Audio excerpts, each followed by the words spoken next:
നസ്കർ, operation Sindoor Pakistan ചോദിച്ചു വാങ്ങിയതാണ്. കശ്മീരിലെ സ്ഥിതിഗതികൾ ഭരണഘടനാ പരിഷ്കാരത്തിലൂടെ മെച്ചപ്പെട്ടതോടെ കശ്മീരികൾ സമാധാനപൂർവമായ ഒരു ജീവിതത്തിന്റെ പ്രസക്തി തിരിച്ചറിഞ്ഞതോടെ അവിടെ സമ്പത്തും സമൃദ്ധിയും ടൂറിസ്റ്റുകളുമൊക്കെ എത്താൻ തുടങ്ങിയതോടെ പാകിസ്ഥാൻ അസ്വസ്ഥപ്പെടുകയും ഭീകരവാദികളെ പഹൽഗാമിലേക്ക് നിരപരാധികളുടെ ജീവനെടുക്കാൻ പറഞ്ഞുവിടുകയുമായിരുന്നു. അതിന് മറുപടി പറയാതിരുന്നാൽ ഇന്ത്യ അല്ലാതാകും എന്നതുകൊണ്ടാണ് ഓപ്പറേഷൻ സിന്ദൂർ ആസൂത്രണം ചെയ്തത്. ഇന്ത്യയുടെ ആക്രമണത്തിൽ പാകിസ്ഥാൻ അക്ഷരം പ്രതി നിലംപരിശായി. പാകിസ്ഥാന്റെ ആണവ കേന്ദ്രങ്ങൾക്ക് മുമ്പിൽ വരെ ഇന്ത്യയുടെ മിസൈലുകൾ ചെന്നു പതിച്ചു. പാകിസ്ഥാൻ ആർമിയുടെ ശേഷി 4-5 കൊല്ലം പിറകോട്ട് പോയി. ഇന്നും പാകിസ്ഥാന് ഏതെങ്കിലും ഒരു രാജ്യത്തെ അടിക്കുന്നത് ചിന്തിക്കാൻ പോലും കഴിയാത്ത വിധത്തിൽ അവരുടെ അടിസ്ഥാന സൗകര്യങ്ങളെല്ലാം തച്ചുടച്ചു ഇന്ത്യ 2-3 ദിവസം കൊണ്ട്. അതിനിടയിൽ അമേരിക്കൻ പ്രസിഡന്റ് ട്രംപ് അലറി വിളിച്ച് രംഗത്തെത്തിയത് കൊണ്ട് മാത്രം പാകിസ്ഥാൻ ഭൂപടത്തിൽ ബാക്കിയാവുന്നു. അതിനുശേഷം ഗീർവാണം മുഴക്കായിരുന്നു പാകിസ്ഥാന്റെ പ്രത്യേകത. തോറ്റമ്പി സർവ്വതും നശിച്ചിട്ടും അവരുടെ പ്രതിരോധ സംവിധാനങ്ങളെ തച്ചുടച്ചിട്ടും വിജയം അവകാശപ്പെട്ട് അവർ നെഞ്ചുവിരിച്ചു നടന്നു. ചൈനയും തുർക്കിയും ഒന്നും സഹായിച്ചതുകൊണ്ട് ഇന്ത്യയെ ഒരു ചുക്കും ചെയ്യാൻ കഴിയില്ല എന്ന് തെളിയിച്ചു കൊടുത്ത സംഭവമായിരുന്നത്. അതുകൊണ്ടാണ് പിന്നീട് സൗദിയോടും തുർക്കിയോടും ചേർന്ന് പാകിസ്ഥാൻ ഒരു പ്രതിരോധ സഖ്യമുണ്ടാക്കിയത്. മാത്രമല്ല, നിലനിൽപ്പ് അപകടത്തിലാവാൻ അമേരിക്കൻ പ്രസിഡന്റ് ട്രംപിനെ പിന്നാമ്പുറത്തുകൂടി ക്രിപ്റ്റോ കറൻസി ഇടപാടിലൂടെ അനധികൃതമായി സഹായിച്ച് പാകിസ്ഥാൻ പിടിച്ചു നിൽക്കാൻ ശ്രമിച്ചു.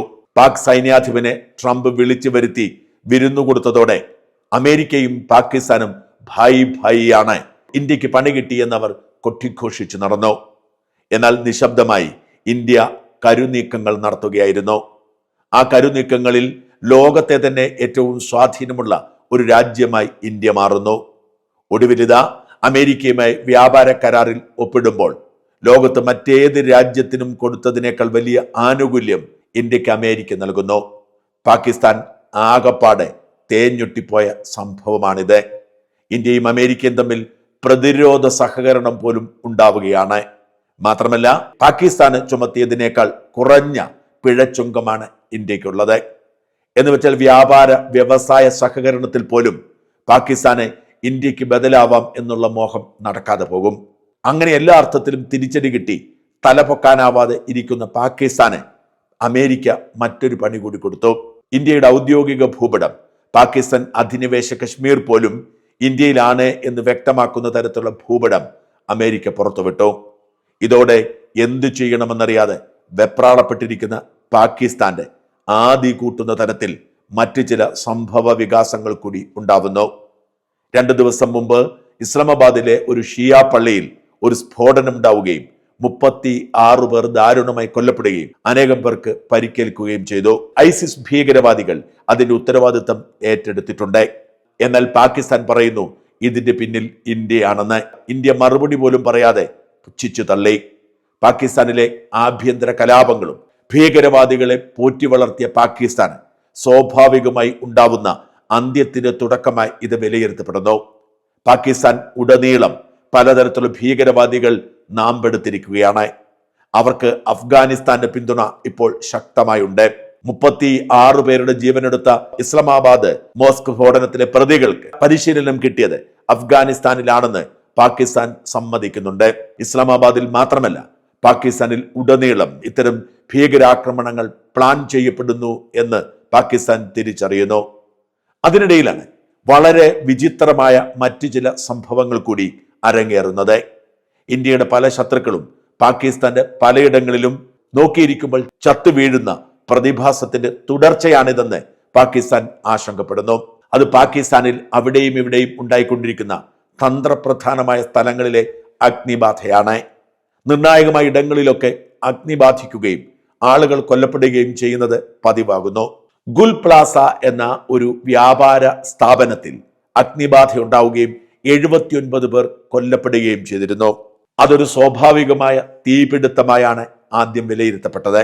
എന്നാൽ ഇക്കഴിഞ്ഞ വെള്ളിയാഴ്ച കറാച്ചിയിലുണ്ടായ ചില സംഭവങ്ങൾ പാകിസ്ഥാൻ ഇന്റലിജൻസ് വിഭാഗത്തെ അതിശയിപ്പിക്കുന്നു. കറാച്ചിയിലെ മിക്കയിടങ്ങളിലും കുടിവെള്ളം എത്തിക്കുന്ന വലിയ പൈപ്പിൽ സ്ഫോടനമുണ്ടാവുകയും കുടിവെള്ളം മുടങ്ങുകയും ചെയ്യുന്നു.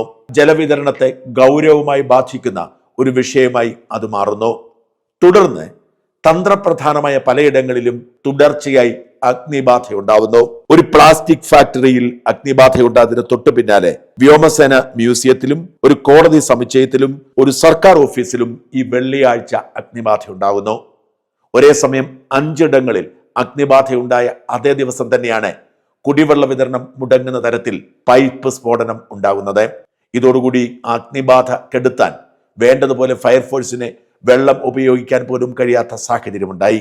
ഇതിന്റെ പിന്നിൽ ദുരൂഹതയുണ്ടെന്നും ഇത് വളരെ കൃത്യമായി കാൽക്കുലേറ്റ് ചെയ്തുള്ള ഭീകരാക്രമണത്തിന്റെ ഭാഗമാണെന്നും പാകിസ്ഥാൻ ആശങ്കപ്പെടുന്നു. പാകിസ്ഥാനിൽ എന്തു ദുരന്തം സംഭവിച്ചാലും ആദ്യം അവർ നോട്ടമിടുന്നത് ഇന്ത്യയാണ്. ഇന്ത്യ പേടിയിൽ നീറി ജീവിക്കുകയാണ് പാകിസ്ഥാനിലെ പട്ടിണി പാവങ്ങളും. ഇന്ത്യയെ തകർക്കാൻ വേണ്ടി കാശ്മീരിലെ ഭീകരവാദികൾക്ക് പരിശീലനവും ആയുധവും കൊടുത്ത് ശീലിച്ച പാകിസ്ഥാൻ സ്വയം പണി ചോദിച്ചു വാങ്ങുന്ന സാഹചര്യം രൂപപ്പെടുന്നു. പാകിസ്ഥാൻ എംബസിയിൽ അറ്റാച്ചയായി ജോലി ചെയ്യുന്ന സമയത്ത് പാകിസ്ഥാന്റെ ആണവ രഹസ്യം വരെ ചോർത്തിയ അജിത് ഡോവൽ ഇന്ത്യയുടെ പ്രധാനമന്ത്രിക്ക് തുല്യനായി ദേശീയ സുരക്ഷാ ഉപദേഷ്ടാവായി എല്ലാ കാര്യത്തിലും ഇടപെടുന്ന സാഹചര്യത്തിൽ പാകിസ്ഥാൻ ഭയപ്പെടുന്നത് പാകിസ്ഥാന്റെ സകല രഹസ്യങ്ങളും ചോർത്തിയെന്ന് മാത്രമല്ല, പാകിസ്ഥാനെ അസ്ഥിരപ്പെടുത്താൻ ഇന്ത്യ പണി തുടങ്ങി എന്നാണ്.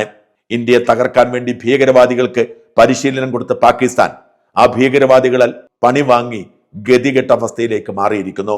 പട്ടിണിയും സാമ്പത്തിക പ്രതിസന്ധിയും വിലക്കയറ്റവും മൂലം പൊറുതിമുട്ടുന്ന ജനങ്ങൾ ആകെ ആശങ്കയിലാണ്. പക്ഷെ എന്ത് ചെയ്യാൻ, ഇന്ത്യക്ക് സുരക്ഷയാണ് വലുത്.